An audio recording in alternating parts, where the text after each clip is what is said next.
Assalamualaikum warahmatullahi wabarakatuh dan salam sejahtera. Saya Puan Haslina Abdul Rahman, Pengetua SMK Taman Molek, ingin mengucapkan Selamat Hari Raya, maaf zahir dan batin kepada seluruh warga kerja SMK Taman Molek dan anak-anak SMK Taman Molek. Berhati-hatilah apabila beraya bersama sanak saudara di kampung halaman. Dan kepada semua anak-anak SMK Taman Molek, ingat ya, jangan main mercun. Oleh itu, kepada semua, Selamat Hari Raya, maaf zahir dan batin. Bye. Selamat Hari Raya. Selamat Hari Raya. Selamat Hari Raya. Selamat Hari Raya. Bye. Selamat Hari Raya. Maaf zahir dan batin. Selamat Hari Raya. Kehidupan kota seolah-olah tiada.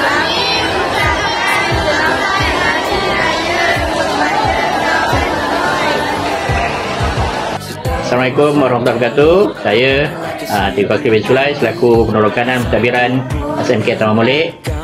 Di kesempatan ini saya ingin mengucapkan Selamat Hari Raya kepada semua warga Molek dengan ucapan Selamat Hari Raya, maaf zahir batin, dan yang balik kampung tu berhati-hati di jalan raya.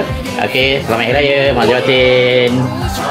Okey. Assalamualaikum. Saya Puan Ikhwani binti Ismail, Guru Penolong Kanan Co-Curriculum SMK Taman Molek, ingin mengucapkan Selamat Hari Raya Aidilfitri kepada semua warga SMK Taman Molek.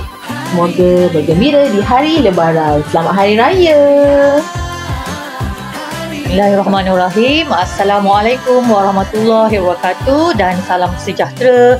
Salam Pasir Gudang Cem. Salam Ramadan Al-Mubarak. Saya Cikgu Ezra Hajar binti Osaman, penolong kanan petang SMK Taman Molek, ingin mengucapkan salam Aidilfitri, maaf zahir dan batin, dan selamat pulang ke kampung halaman.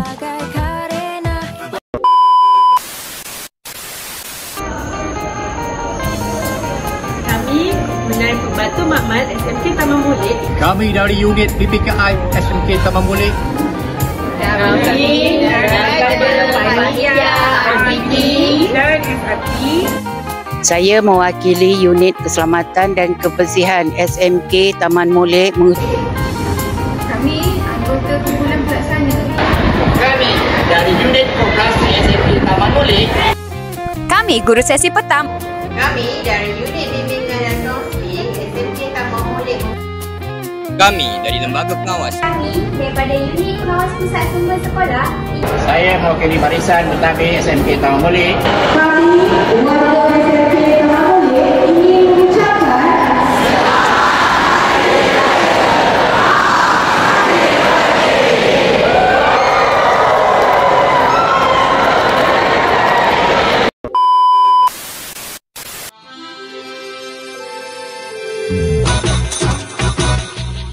Nak balik kampung. Kampung siapa dulu?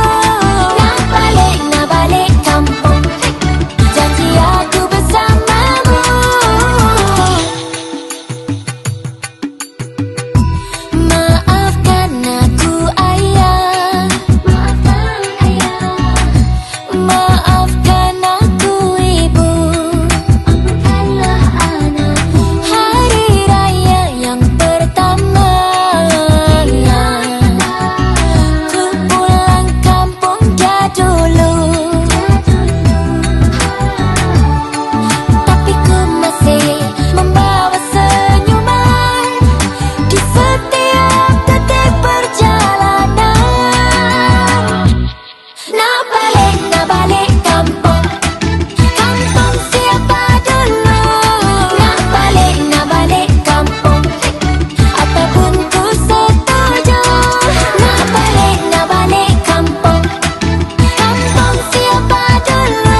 kami kru MKTV ingin mengucapkan Selamat Hari Raya Aidilfitri. Maaf lahir dan batin.